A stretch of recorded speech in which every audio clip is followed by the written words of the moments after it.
রায়গঞ্জ ইনস্টিটিউটে পালন করা হলো চিত্র পরিচালক মৃণাল সেনের জন্ম শতবর্ষ। এই জন্ম শতবর্ষে উপস্থিত ছিলেন বিশিষ্ট অভিনেতা দেবদূত ঘোষ।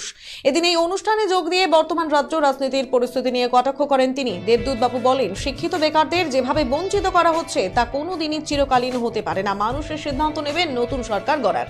পাশাপাশি তিনি আরো জানান, নাটকের শিল্পীরা নাটকের মধ্য দিয়ে সমাজের পরিবর্তনের মধ্য দিয়ে সচেতনতার পাঠ শেখাচ্ছে বলেও দাবি করেন তিনি। এদিন বিভিন্ন সাংস্কৃতিক অনুষ্ঠানের মধ্য দিয়ে রায়গঞ্জ ইনস্টিটিউটে মৃণাল সেনের জন্ম শতবর্ষ পালন করা হয়। যে 1943 সালে যে ভয়ঙ্কর খাদ্য সংকট, সেই কিশল শুরু করতে বলছি। আজকে এই অনুষ্ঠান কি বলবেন?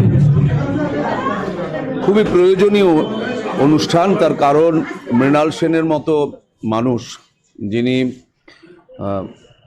বিশ্ব চলচ্চিত্রের জন্য এমন সব সৃষ্টি করে গেছেন যেগুলো বিদেশের মানুষ ফিরে ফিরে দেখে, জার্মানিতে দেখে, ফ্রান্সে দেখে।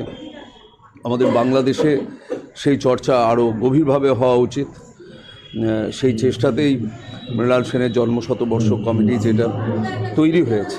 এরা ভাবছেন, আমরা যদি এর মধ্যে নাটকগুলোর দিকে একটু তাকাই তাহলে দেখবেন যে দেবেশ চট্টোপাধ্যায়, আপনারা জানেন যে যিনি তৃণমূলের রাজনীতির সঙ্গে খুব সম্পৃক্ত ছিলেন, তিনি উৎপল দত্তের নাটক নিয়ে ব্যারিকেড তৈরি করতে বাধ্য হচ্ছেন।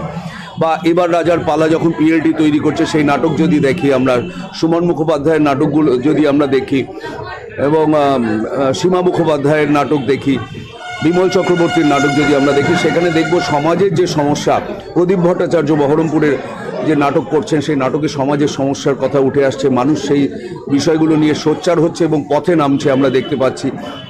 বহুদিন ধরে তারা রাজপথে রয়েছেন। বিশেষ করে শিক্ষিত বেকারদেরকে যেভাবে বঞ্চিত করা হচ্ছে, এটা কখনো চিরকালীন হতে পারে না। আমার নাম হচ্ছে ডক্টর পীযূষ কুমার দাস। আমি যে মৃণাল সেন জন্ম শতবর্ষ উদযাপন কমিটির সভাপতি।